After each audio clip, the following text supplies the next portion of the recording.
Nous reparlons du sommet de Paris qui était consacré il y a quelques jours à la relance économique en Afrique, post-Covid, après le Covid. C'est un sommet qui a regroupé autour du chef de l'État français, Emmanuel Macron, des chefs d'État d'Afrique, le président en exercice de l'Union africaine. On a vu également bien d'autres chefs d'État, le directeur du Fonds monétaire international. Nous en reparlons peut-être pour revenir sur l'enjeu même de ce sommet. Et nous avons la possibilité d'échanger avec un expert. Il s'agit bien de Eric Elundu Nga. Il est expert économiste, finance et banque. Il est davantage coordonnateur du club entreprise, finance et société à l'intérieur du think tank CEDES. Merci de nous accueillir. Vous avez d'ailleurs publié une tribune sur l'enjeu de ce sommet. C'est ce qui nous a intéressés. Alors, des assises comme celle-là, où on réfléchit sur l'économie africaine, ça se tient à Paris. On se pose beaucoup de questions. Est-ce qu'on n'est pas dans la vieille France-Afrique ou Afrique-France comme on voulait? C'est pas ça? Alors, déjà, on peut le justifier simplement parce que c'est une initiative de la France. Le président Macron a décidé d'organiser ce sommet pour 1001 raisons qui concernent principalement la France.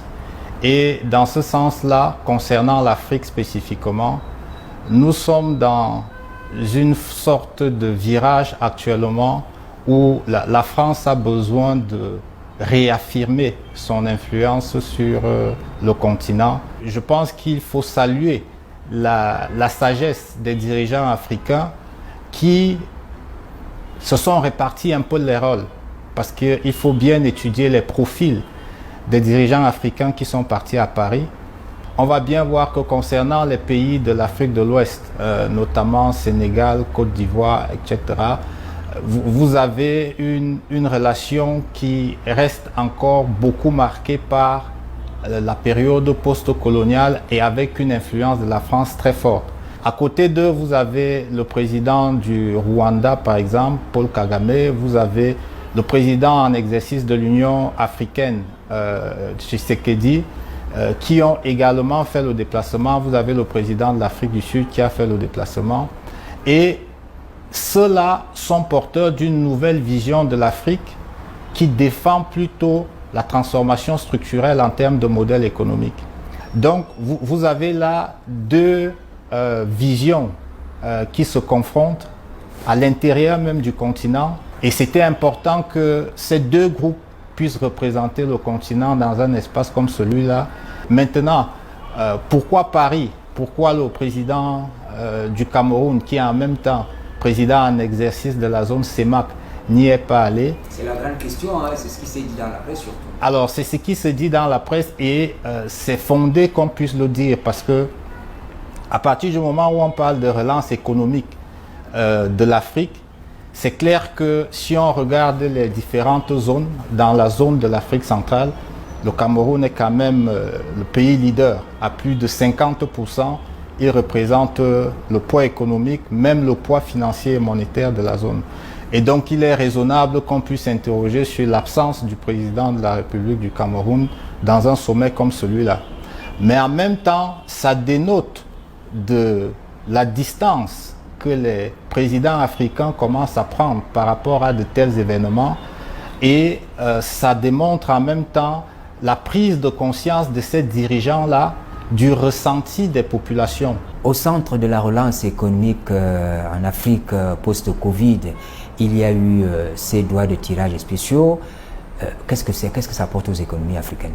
De façon schématique, lorsque vous êtes un pays comme le Cameroun par exemple et que vous importez pratiquement 60 à 70% de ce que vous consommez de façon régulière, vous devez payer ces produits et services en la monnaie des pays qui les produisent.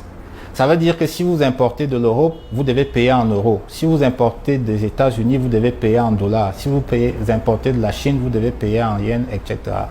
Donc à partir de ce moment, la contrepartie de cette devise-là ne peut être confortable que si vous exportez suffisamment. Or, lorsqu'on regarde nos pays respectifs, on exporte essentiellement des matières brutes dont le prix et la valeur ne sont pas déterminés par nous. Ce qui veut dire que lorsque je vends du cacao et que je le vends en dollars par exemple, la valeur de ce dollar ne représente pas grand-chose à côté de ce que moi j'importe en dollars de l'autre côté. Et donc nous sommes structurellement déficitaires dans ces échanges avec les pays étrangers.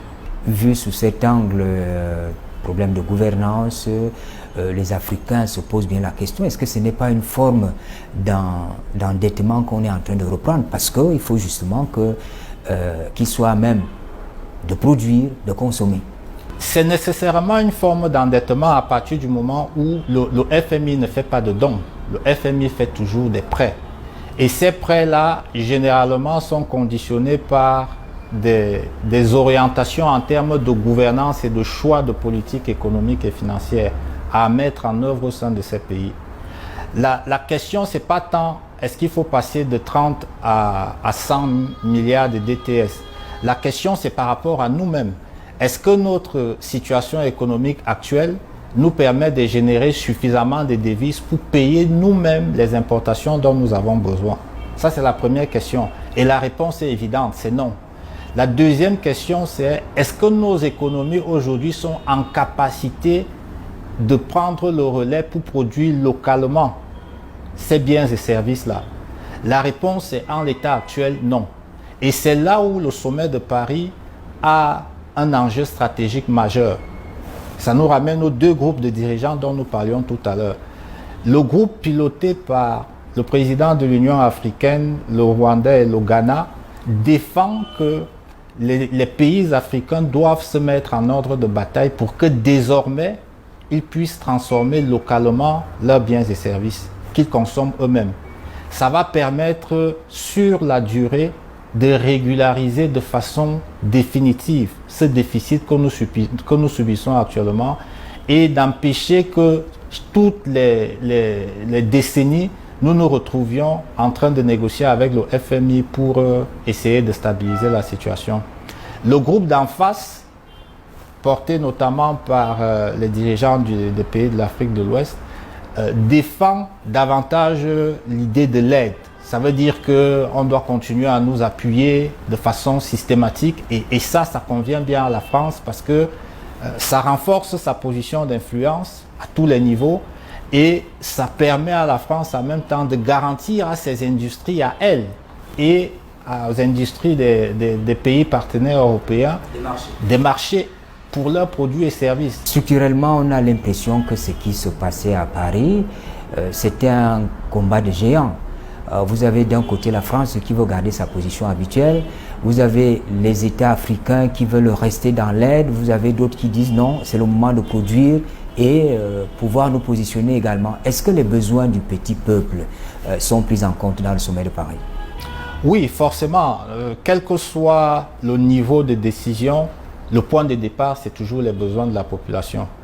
Maintenant, tout va dépendre de la capacité des dirigeants à intégrer sur le plan opérationnel ces solutions-là. Parce que lorsque vous avez une vision comme celle du président rwandais qui est convaincu de façon totale que ça peut se faire en Afrique, la transformation structurelle peut se faire, la production industrielle peut se faire, le schéma intellectuel est totalement différent parce qu'il va aborder la recherche des solutions en partant de l'approche locale. Alors que lorsque vous avez des présidents qui raisonnent plutôt en termes d'aide, ils considèrent leur population non pas comme un levier de production, mais un levier de consommation. C'est des gens qui consomment et qu'on doit aider plutôt que des gens qui produisent et qui nous apportent des ressources.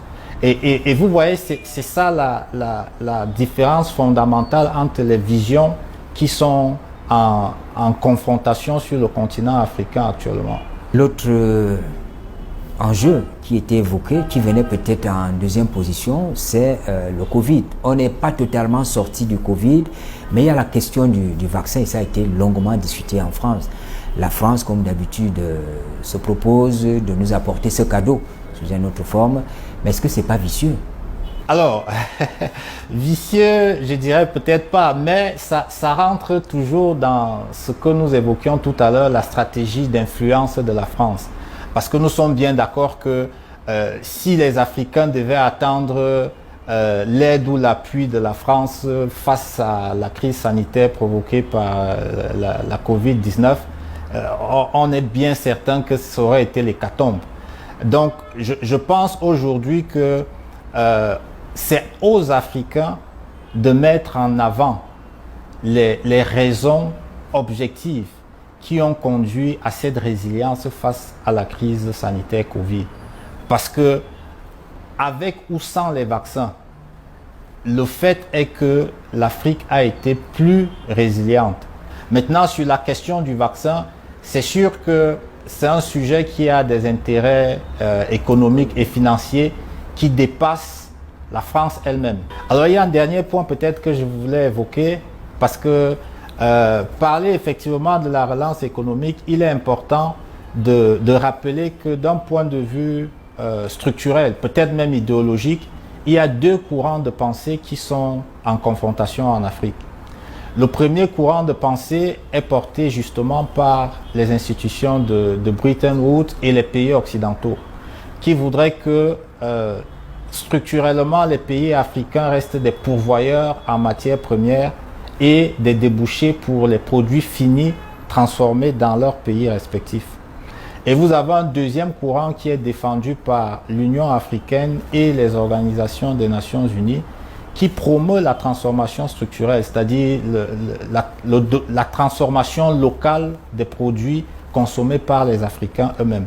Et je pense que la leçon qu'il faut retenir lorsqu'on lit les résolutions de ce sommet-là, c'est que la transformation structurelle a été actée comme étant le modèle de développement à suivre par tous les pays africains. Monsieur Elundunga Eric, merci de nous avoir accueillis. C'est moi qui vous remercie.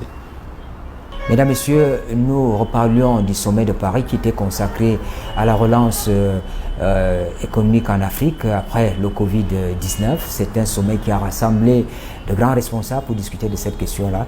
Un sommet qui avait des enjeux importants. Nous avons essayé avec M. Lundu de parler, d'évoquer ces enjeux-là. Merci de nous avoir suivis et bonne suite des programmes sur la CRTV.